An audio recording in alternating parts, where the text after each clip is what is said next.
Wanted to go live and share this and talk to people, or if anybody had questions about how to book yourself. This was specifically sent out to magicians, comedians, DJs, various others out there that might be looking at trying to book themselves as an entertainer. So I wanted to take some question and answers and wanted to get into it pretty heavy. Answer those questions that might be going on. We got a couple people that's written in questions prior, so we'll get into that here in a second. What's up, Sergeant Jackson, my man? How you doing, brother? Mr. Dodd, how are you? You're on my other channel. This is where y'all supposed to type back. They ain't typing. Okay.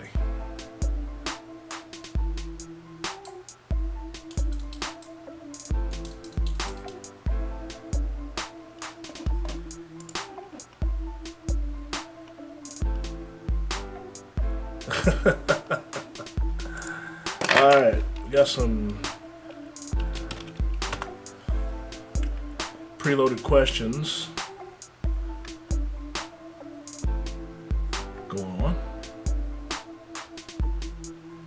And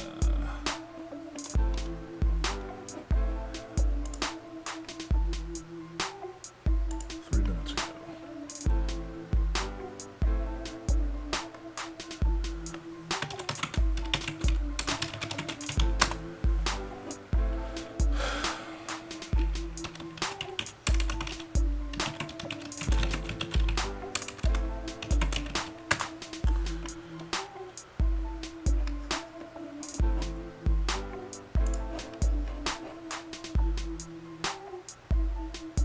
All right, Mr. K. So I got some questions that's already been asked.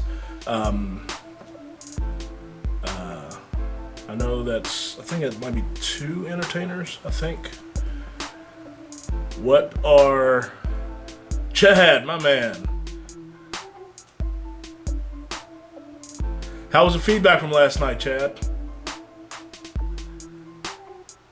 Everybody at your party. Here we go.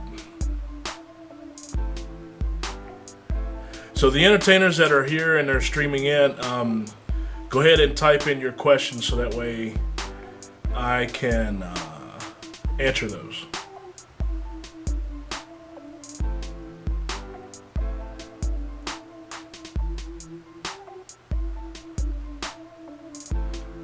I've got 1, 2, 3, 4. Thanks, brother. Thanks, Chat. 1, 2, 3, 4, 5.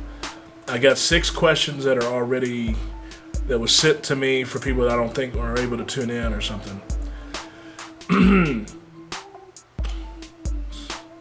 Yeah, man. Thank you, sir. Appreciate it. So, what are y'all's entertainers that are here? We're talking about booking your calendar, filling it out. Getting more gigs. What are your questions? Any questions? Get me something to get started.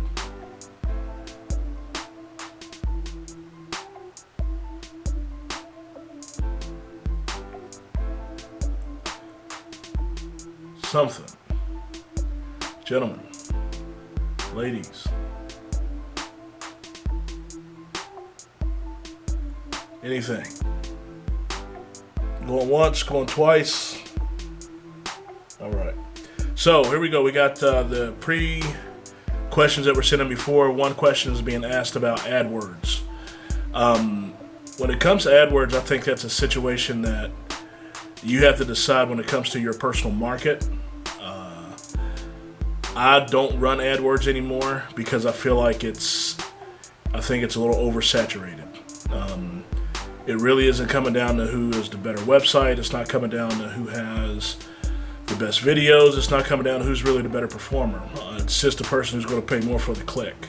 And there's no control you have over that. There's no control where you fall. There's no control how you show up in the feed. And the other big thing about AdWords that's really important to understand is AdWords and how Google does their AdWords. You got to understand what's called negative keywords. Negative keywords are very detrimental to how your ad performs. So to give you an example, when I was running Google AdWords, I didn't understand about negative keywords. And I set, whatever the allotment was for me to come into search results, and I was coming and I had 3 or 4 clicks from someone had typed in magical clown and then whatever the city was. Well, the Google at the time registered magical, and then they registered the city that I was advertising in, so it put my ad in that.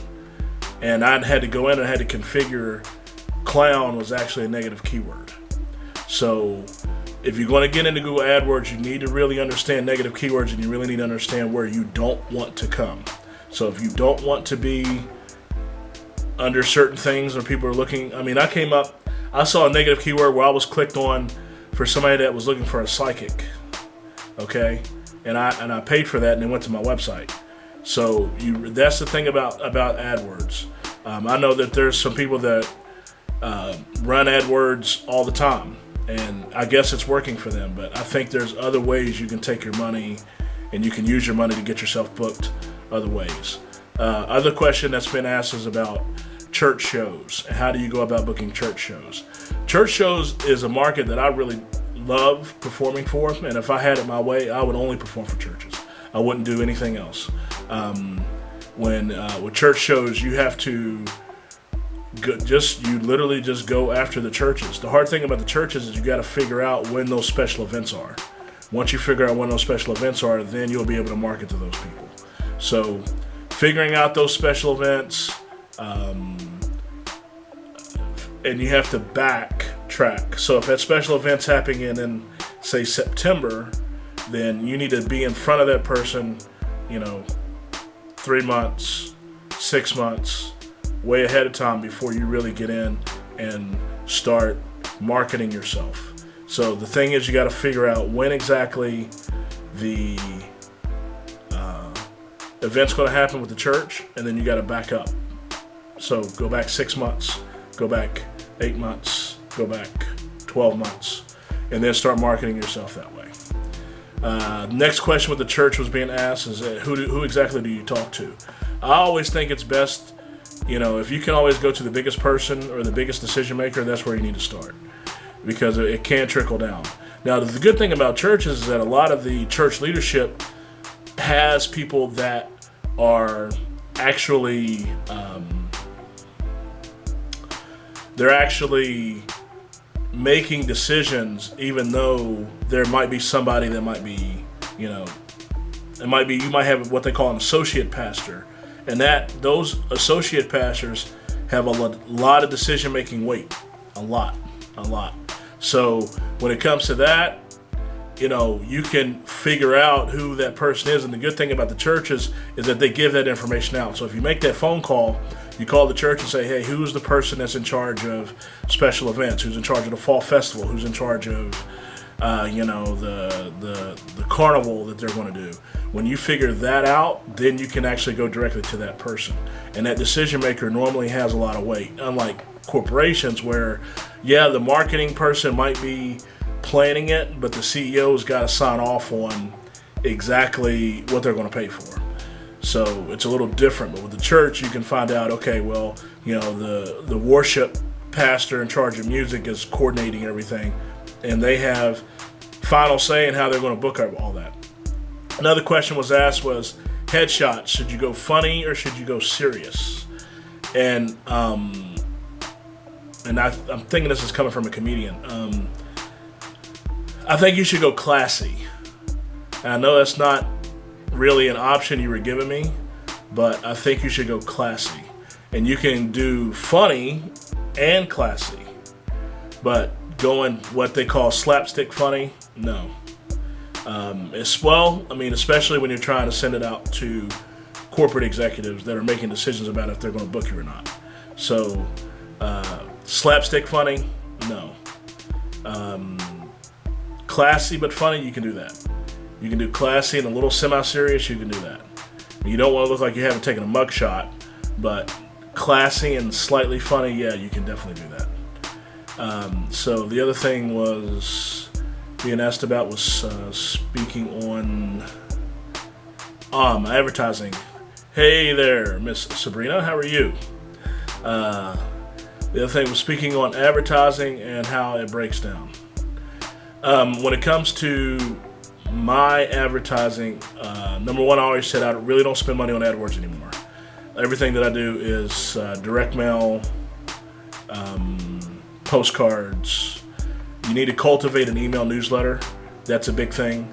Cultivating a strong email newsletter is good in marketing to that. I'm getting a lot more active in social media and paying for boosts and posts and getting it out so that way I know that a number of people can see it. So what's the topic of this video? Miss Sabrina, we are talking to other entertainers about how they can book their calendar. So postcards are big. For me, direct mail is pretty big. Cultivating and developing an email newsletter and getting a good list of people and names on that, sending that out. Those are my big ones. Making phone calls, but here's a really big thing that a lot of people don't do, and they're really missing the boat. And I started developing this years ago.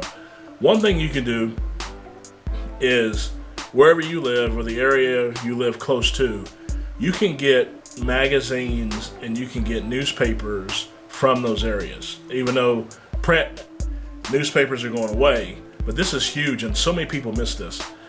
You start going through them and understand that, for you to be where you need to be, you got to understand that you're already pretty much a year behind, but in that year behind, you can be a year ahead. Meaning that when you go through that magazine and it's in May, they're telling you what May events are happening in May. Well, by the time you see the ad, they've already paid for their entertainment, so that money's gone.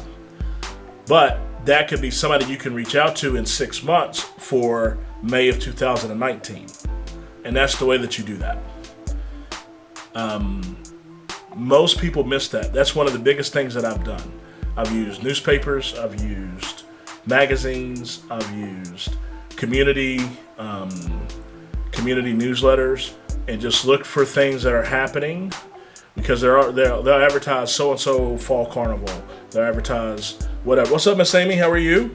They'll advertise all these things that are going on in that community or around that community, and then you can take that and start developing a list of events that are happening in May, develop a list that are happening in June, and then when you start designating your marketing months, if that's going to be for like May events, you start marketing to those events in December.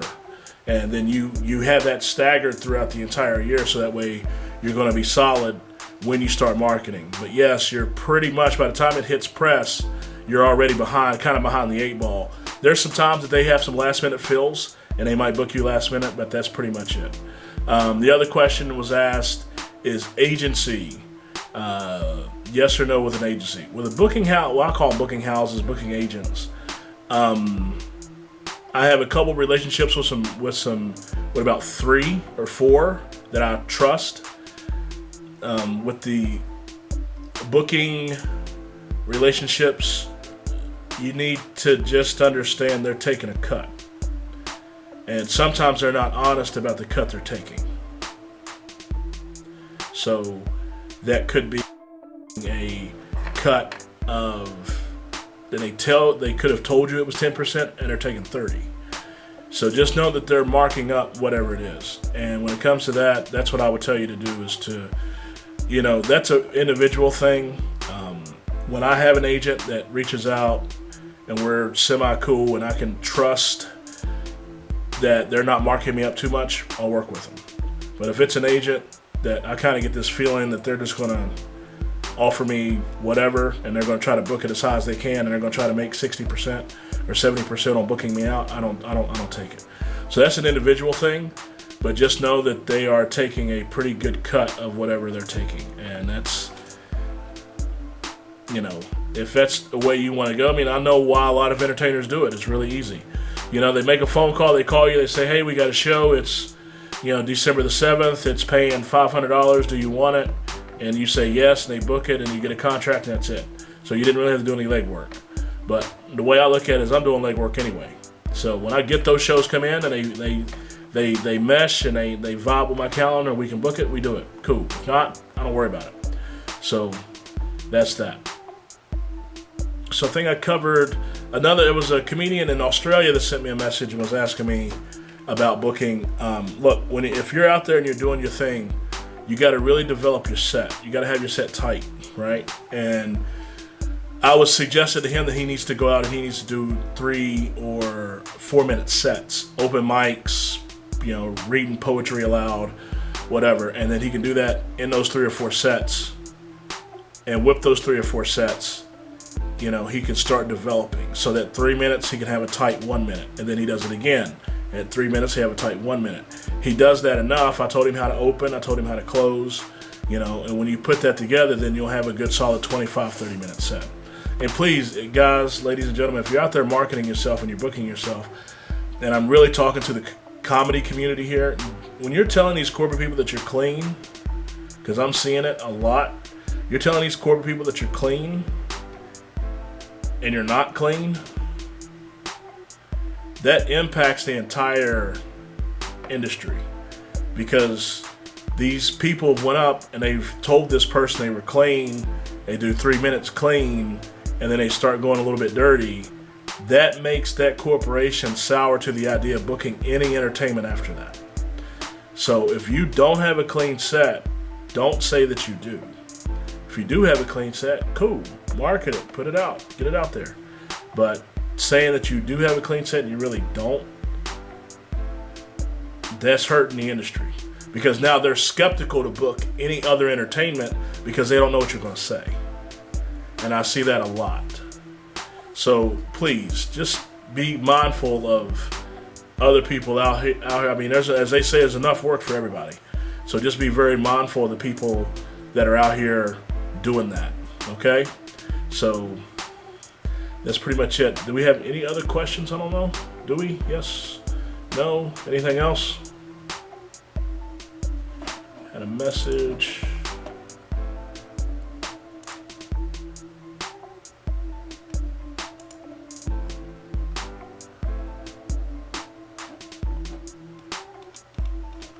Okay.